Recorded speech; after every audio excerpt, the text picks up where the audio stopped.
Hello les cancers et bienvenue pour votre tirage pour le premier semestre 2026. On va regarder ensemble les grandes énergies qui vont traverser votre vie sentimentale pendant les 6 premiers mois de l'année.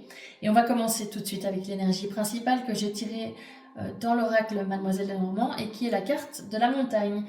Qu'est-ce qu'elle nous dit la montagne? Elle nous parle de blocage, de distance et de lenteur. Donc pour moi ici, pendant ce premier semestre, on sent que les choses avancent difficilement dans un lien. Il peut y avoir de la distance émotionnelle ou géographique ou les deux, des freins, une impression de mur entre vous et votre autre, mais rien n'est impossible, il faut faire preuve de patience pour que les choses se développent et se débloquent.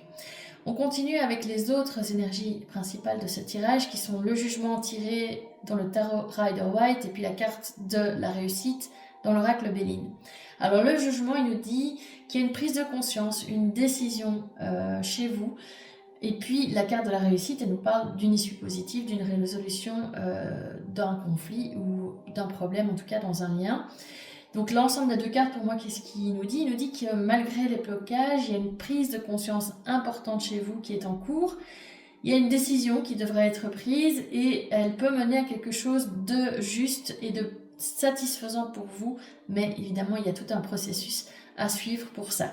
Et on va voir mois par mois quelles sont les énergies qui vont vous accompagner pendant ce premier semestre. La carte du mois de janvier, c'est la carte de la papesse qui est inversée et dans le Béline, on a l'infortune. Alors la papesse inversée, elle nous parle de choses qui ne sont pas dites, d'un malaise, d'une forme d'intuition qui est brouillée aussi, vous voyez pas bien, vous sentez pas bien les choses. Et puis l'infortune nous parle d'une déception et d'une forme de contrariété. Donc pour moi en janvier, au début de semestre, on voit qu'il y a un sentiment de malaise chez vous, peut-être qu'il y a quelque chose qui vous dérange dans le lien, dans votre couple ou dans un lien récent, mais que vous ne l'exprimez pas et que en fait cette déception que vous ressentez à l'intérieur de vous vous oblige à regarder la situation telle qu'elle est vraiment et à ne plus l'idéaliser. En février, avec le pendu et la carte des ennemis, le pendu il nous parle d'une forme d'attente, de situation qui est un peu bloquée, figée, tandis que les ennemis ils montrent une forme d'opposition, de tension, d'influence négative aussi. Donc pour moi, on voit en février que ce lien il reste bloqué, qu'on a en fait l'impression de faire des efforts sans avoir une forme de retour, et qu'il y a des éléments peut-être aussi extérieurs avec la carte des ennemis, comme ça peut être des peurs, c'est pas forcément des personnes, ou alors un entourage, ou en tout cas un passé, des choses qui font que cette relation avance difficilement, qu'il y a une forme de blocage en février, qu'on voit que les choses sont un peu à l'arrêt dans cette relation. En mars, avec le roi d'épée qui est clarifié par la beauté, là, le roi d'épée, il nous dit qu'il y a de la lucidité, une discussion aussi franche, ouverte, qui peut avoir lieu avec la personne de votre cœur.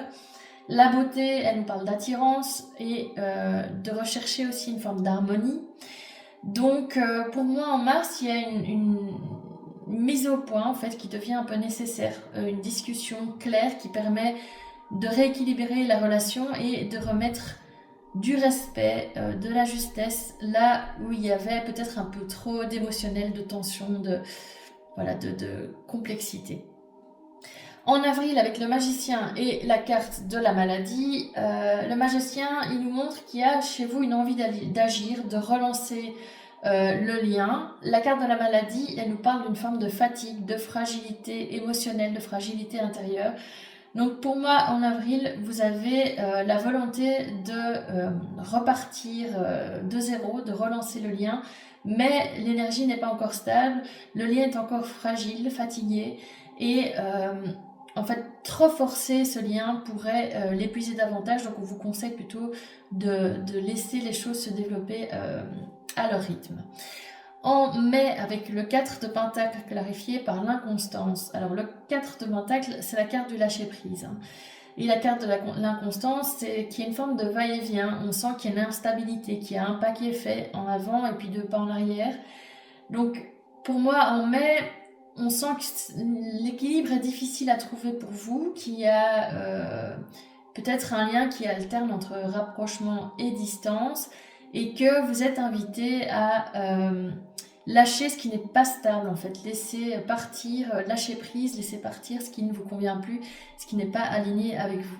Et puis enfin en juin, avec la justice clarifiée par l'étoile de l'homme, la justice, elle nous parle de clarté, de vérité. Il y a une forme de choix dans la justice, d'équilibre.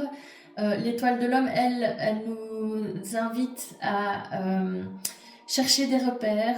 Il y a une forme aussi de protection et de soutien. On sent que vous êtes guidé par voilà, vos guides. En tout cas, enfin, il y a quelque chose à l'intérieur de vous qui vous guide vers la bonne direction.